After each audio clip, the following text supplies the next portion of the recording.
ആ ഖുർആൻ ആ ചരിത്രത്തെ പറയുന്നത് അത് മറച്ചു വെച്ചാൽ ഇത് നമ്മുടെ നാശത്തിലേക്ക് എത്തിക്കും. അതുകൊണ്ട് നാശത്തിലേക്ക് പോയാൽ പാടില്ല എന്ന് പറയലാണ് ഒരു പ്രബോധകന്റെ ധർമ്മം. അതവിടെ മറച്ചു വെക്കാൻ പാടില്ല. ഇന്ന് നമ്മുടെ വീടുകളുടെ ഏറ്റവും വലിയ അവസ്ഥ ഏതാ? നിങ്ങളൊന്ന് ചിന്തിക്കുക. അല്ലാഹുവിന്റെ ഖുർആൻ ഒരു സമൂഹം നശിച്ചു പോയ കഥ പറയുന്നു. കാസർഗോഡുകാർ പ്രത്യേകിച്ച് ഓരോ നാട്ടിൽ ഓരോ ശൈലിയാണ്. അതുകൊണ്ട് നിങ്ങളോട് ഞാൻ ഖുർആൻ, അള്ളാഹു പഠിപ്പിച്ച ഖുർആൻ അത് പറഞ്ഞു കൊടുക്കണം, ഇല്ലാതെ പറ്റില്ല. അല്ലാഹു സുബ്ഹാനഹു വ തആല ഖുർആനിൽ ഒരു സമൂഹം നശിച്ചു പോയൊരു കഥ പറയുന്നുണ്ട്. ആ സമൂഹം ചില്ലറക്കാരല്ല. അവരാരാ? അല്ലാഹുവിന്റെ ഖുർആൻ പറയുകയാണ്, അലം തറ കൈഫ ഫഅല റബ്ബുക ബിആദ് ഇറമ ദാത്തിൽ ഇമാദ് അല്ലതി ലം യുഖ്ലഖ മിഥ്ലുഹാ ഫിൽ ബിലാദ്. അല്ലാഹുവിന്റെ ഖുർആൻ പറയുന്ന നബിയേ, അലം തറ കൈഫ, അങ്ങ് കാണുന്നില്ല നബിയേ? അല്ലാഹുവിന്റെ റസൂൽ നബി മുഹമ്മദ് മുസ്തഫ ആദരവായ പ്രവാചകൻ നബി മുഹമ്മദ് മുസ്തഫ സല്ലല്ലാഹു അലൈഹി വസല്ലം അത് കണ്ടിട്ടില്ല. എന്നാലും അല്ലാഹു ഗൗരവത്തോടെ അത് ലോകത്തോട് പറയാ, അലം തറ, അങ്ങ് കാണുന്നില്ല നബിയേ? കൈഫ ഫഅല റബ്ബുക ബിആദ്, ആദ് ഗോത്രത്തെ അല്ലാഹു എന്ന അങ്ങയുടെ തമ്പുരാൻ എങ്ങനെയാ കൈകാര്യം ചെയ്തതെന്ന് അല്ലാഹു പറയാണ്. സൂറത്തുൽ ഫജ്റിലാണ് മക്കളെ. അല്ലാഹു എങ്ങനെയാണ് ആദ് ഗോത്രത്തെ തകർത്തതെന്നറിയോ? അതിമാനുഷരായിരുന്ന അല്ലാഹു പറയണ സമൂഹത്തെ അല്ലാഹു തകർത്തത് എങ്ങനെയാ? സഖറഹാ അലൈഹിം സബ്അ ലയാലിൻ വതമാനിയത അയ്യാം ഹുസൂമൻ ഫതറൽ ഖൗമ ഫീഹാ സറാ കഅന്നഹും അജാസു നഖലിൻ ഹാവിയാ. ആ സമൂഹത്തെ അല്ലാഹു 7 രാത്രിയും 8 പകലും തോരാതെ തിമിർത്തു പെയ്ത മഴവെള്ളത്തോ ആ സമൂഹത്തെ അല്ലാഹു തകർത്ത് ധരിപ്പണമായപ്പോ 7 രാത്രിയും 8 പകലും നിർബാധം അനുസ്യൂതമായി തുടർന്ന് പേമാരെ തിമിർത്തു പെയ്തപ്പോ ആ സമൂഹം മുഴുവന് തകർന്ന് ധരിപ്പണമാവൂ. അവര് മരുഭൂമിയിൽ മരിച്ചു കിടക്കുന്ന കഥ അല്ലാഹു പറയുന്നത് എങ്ങനെയെന്നറിയോ? നബിയേ, ഞാൻ തകർത്തെറിഞ്ഞ ആദ്യ സമൂഹം അല്ലാഹുവിന്റെ ശിക്ഷയേറ്റിട്ട് മരിച്ചു കിടക്കുന്നത് കണ്ടാൽ കഅന്നഹും അജാസു നഖലിൻ ഹാവിയാ, ഭീമാകാരമായ ഈത്തപ്പന മരങ്ങൾ അതിന്റെ കുറ്റിയോടുകൂടി പിഴുതു കിടക്കുമ്പോ വലിയൊരു കുറ്റിയുമായി ഈത്തപ്പന മരം പിഴുതു കിടക്കുന്നത് പോലെ ഭീമാകാരമായ വലിപ്പമുണ്ടായിരുന്ന ആദ് ഗോത്രക്കാരു 7 രാത്രിയിൽ പെയ്ത തിമിർത്ത മഴയും കൊടുങ്കാറ്റും ആഞ്ഞടിച്ചപ്പോ കുറ്റിയുള്ള ഈത്തപ്പന മരങ്ങൾ മറിഞ്ഞു കിടക്കുന്നത് പോലെ അവരെ ഞാൻ ഈ ഭൂമിയിൽ നിന്ന് തുടച്ചു നീക്കി നബിയേ. എന്നെ കേൾക്കാനെത്തിയ കാസർഗോഡ് ഈ ബേക്കറി മക്കാമിലെത്തിയവരോട് ഒരു വിമർശന ബുദ്ധിയല്ല, സഹോദര ബുദ്ധിയാ. ഖുർആന്റെ ആയത്തിനെ ഞാൻ നിങ്ങളുടെ മുമ്പിൽ സമർപ്പിക്കുകയാ. ആദ് ഗോത്രം ചെയ്ത ഏറ്റവും വലിയ തെറ്റേതെന്നറിയോ? അവര് വ്യഭിചരിച്ചെന്നല്ല, അവര് കള്ളു കുടിച്ചെന്നല്ല.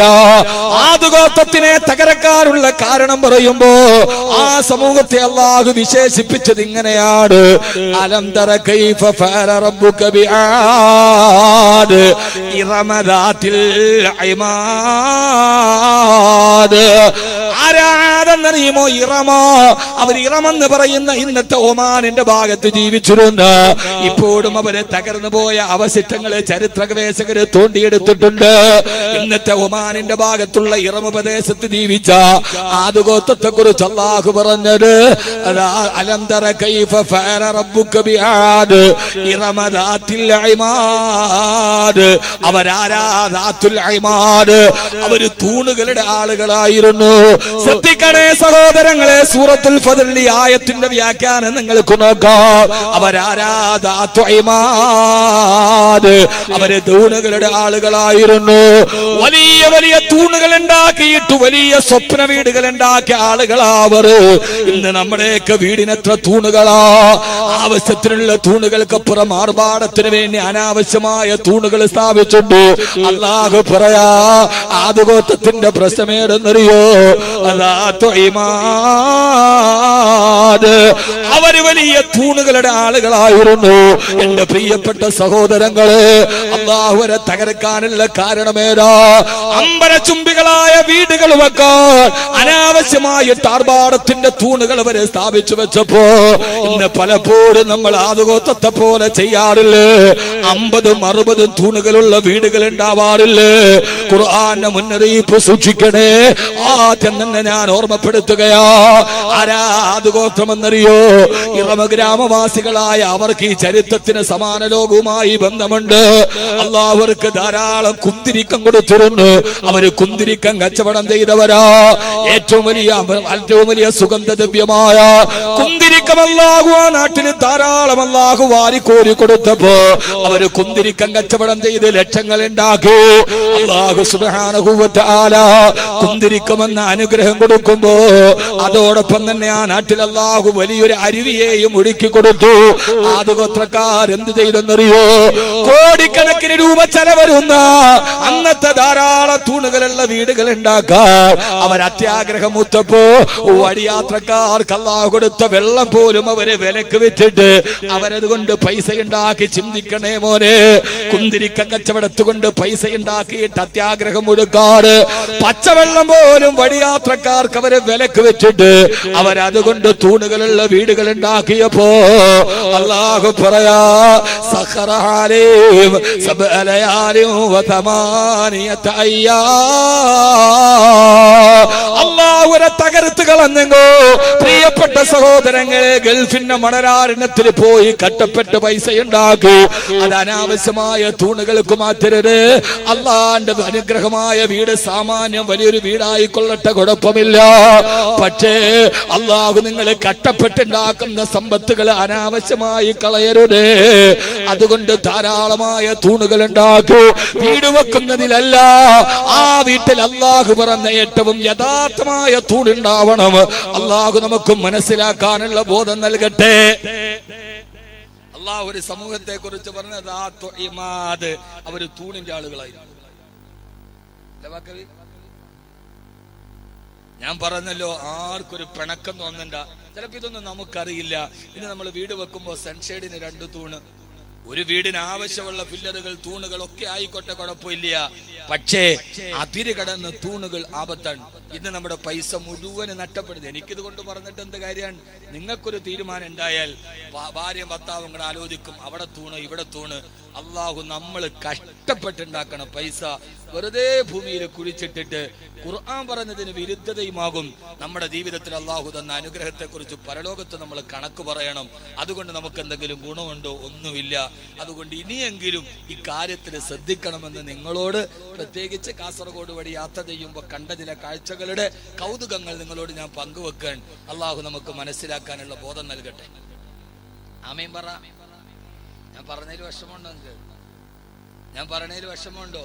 അള്ളാഹുടെ മുമ്പിൽ പറയേണ്ട സഹോദരങ്ങളെ, ഇത് ഞാൻ 15ാമത്തെ വയസ്സിൽ 7 മാസം കൊണ്ട് കാണാതെ എന്റെ ഹൃദയത്തിൽ പഠിച്ച ഖുർആനാണ്. അതിലൊരു ആയത്ത് ഇന്നത്തെ ലോകവുമായി ബന്ധമുണ്ടെങ്കിൽ അത് പറയലാണ് എന്റെ ധർമ്മ. നിങ്ങൾ സുഖിപ്പിച്ചിട്ട് വാള് പറയണേ എനിക്കറിയാം. പക്ഷെ എന്നെ സംബന്ധിച്ചിടത്തോളം എനിക്കൊരു നിലപാടുണ്ട്. ആ നിലപാടുകൾ കൃത്യമായി ലോകത്തോട് പറയണം. അതിന് മറുഭാഗത്തുനിന്ന് വരുന്ന ആക്ഷേപങ്ങളോ അപ്പുറത്തുനിന്ന് വരുന്ന കൂരമ്പുകളോ പറയുന്ന കാര്യത്തിൽ നമ്മൾ പ്രതീക്ഷിക്കേണ്ടതില്ല. ഒരു സമൂഹത്തിന്റെ മുമ്പിൽ നിൽക്കുമ്പോൾ വിമർശനങ്ങൾ സ്വാഭാവികം. ആ വിമർശനങ്ങളെ സ്നേഹത്തോടെ സ്വീകരിക്കാൻ കഴിയുമ്പോഴാണ് സമൂഹ മധ്യത്തിൽ നിൽക്കാനുള്ള യോഗ്യത നമുക്കുണ്ടാവും. വിമർശനങ്ങളുടെ മേൽ അസഹിഷ്ണുതയല്ല, അതിനെ സ്നേഹത്തോടെ നമ്മൾ മുന്നിടുക. അതാണ് ധൈര്യം, അതാണ് സ്ഥൈര്യം. അള്ളാഹുവിനെ നിലനിർത്തി അനുഗ്രഹിക്കുമാറാകും. അതുകൊണ്ട് ആദ്യം വിമർശിക്കാൻ പ്രശ്നമില്ല, ഒരു പ്രശ്നവും ഇല്ല.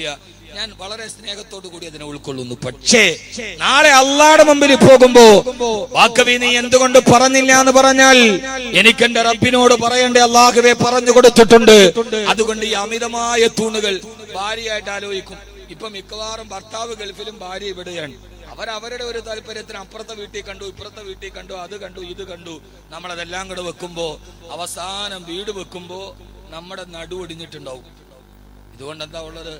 ആവശ്യത്തിനുള്ളൊരു വീടായിക്കൊള്ളട്ടെ, എല്ലാ സൗകര്യങ്ങളും ഉള്ള നമ്മുടെ മക്കളുണ്ട്, ആയിക്കോട്ടെ. പക്ഷെ ആ കാര്യത്തിൽ നിങ്ങൾ ഖുർആനിനെ ഓർക്കണമെന്ന് ഞാൻ ഓർമ്മിപ്പിക്കുകയാണ്. അപ്പൊ യഥാർത്ഥത്തിൽ വേണ്ടത് കുറെ തൂണുകളല്ല. ആ വീടിന്റെ ഉള്ളിലെ നമ്മുടെ വീട് എന്ന വിഷയത്തിൽ ആ വീടിന്റെ ഉള്ളിലെ ഏറ്റവും പ്രധാനപ്പെട്ട തൂണാണ് ഉണ്ടാവേണ്ടത്. നമ്മുടെ വീട്ടിലെ ഏറ്റവും പ്രധാനപ്പെട്ട തൂണേതാ?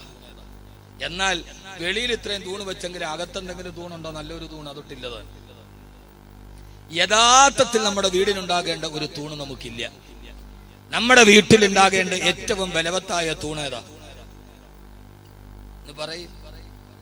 നമ്മൾ വെളിയിലൊക്കെ ഫില്ലറൊക്കെ കൊടുത്ത് 8 mm കമ്പി 10 mm കമ്പി അതൊക്കെ വെച്ച് നമ്മൾ താങ്ങി നിർത്തിയിട്ടുണ്ട്. നമ്മുടെ വീടിന്റെ ഉള്ളു ശരിയാവണം, വീടിന്റെ അകത്തളങ്ങൾ ശരിയാവണം.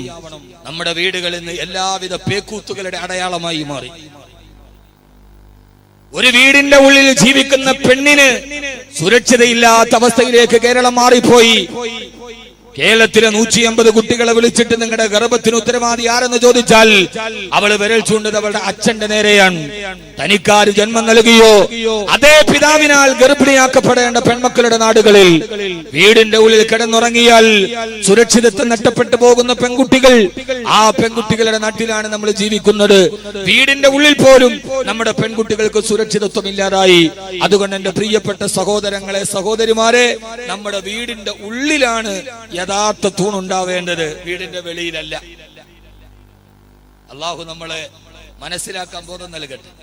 ഞാൻ പറഞ്ഞ വീട് തൂണ് വേണ്ടെന്നല്ല, കറാമത്ത് കൊണ്ട് തന്നെ നിർത്താന്നല്ലേ പറയണത്. വീടിന് തൂണ് വേണം, എനിക്കുണ്ട് വീട്, അതിനുകൊണ്ട് തൂണ്. പക്ഷെ തൂണുകൾ ഒരു 50-60 തൂണൊന്നും വേണ്ട. ആവശ്യത്തിന്. പണ്ടത്തെ വീടിന് 4 തൂണേ ഉള്ളൂ, 4 മൂലയിൽ. ഇപ്പൊ ഒരല്പം കെറുവും ഒടിക്കലും കണ്ടംപറയും സെമി കണ്ടംപറയും ഒക്കെ വരുമ്പോ തൂണുകൾ സ്വാഭാവികം. പക്ഷേ അത് പരിധി കടക്കാൻ പാടില്ല. ഒന്ന്, വീടുമായി ബന്ധപ്പെട്ട ആദ്യത്തെ വിഷയം ഞാൻ ഖുർആന്റെ വെളിച്ചത്തിൽ ഞാൻ ഈ പറയുന്ന മുഴുവൻ ഖുർആന്റെ വെളിച്ചത്തിലാണ്. അള്ളാഹു നമുക്ക് ചിന്തകൾ മാറ്റാൻ അള്ളാഹു തൗഫീഖ് നൽകി അനുഗ്രഹിക്കുമാറാകും. രണ്ടാമത്തേത്, തൂണ് വെളിയിലല്ല വേണ്ടത്, നമ്മുടെ വീടിന്റെ ഉള്ളിലാണ് തൂണ് വേണ്ടത്. നല്ല ബലമുള്ള ഒരു തൂണ്. ഏതാ നമ്മുടെ വീടിന്റെ ഉള്ളിലെ ബലമുള്ള തൂണ്? ഏതാ ഒന്ന് പറയും മനുഷ്യന്മാരെ. നിങ്ങൾ എന്താ ഇത് ബജറ്റ് അവതരിപ്പിച്ച നിയമസഭ മാതിരി? വീടിന്റെ ഉള്ളിലെ തൂണേനാ? ഉപ്പ, ഖുർആൻ. എന്ത് ക്വിസ് മത്സരം? അള്ളാഹു നമുക്ക് മനസ്സിലാക്കാനുള്ള തൗഫീഖ്. സമയം വളരെ കുറവാണ്, 10:15 തുടങ്ങി. അള്ളാഹു യഥാർത്ഥ തൂണ് നൽകി അനുഗ്രഹിക്കുമാറാകട്ടെ.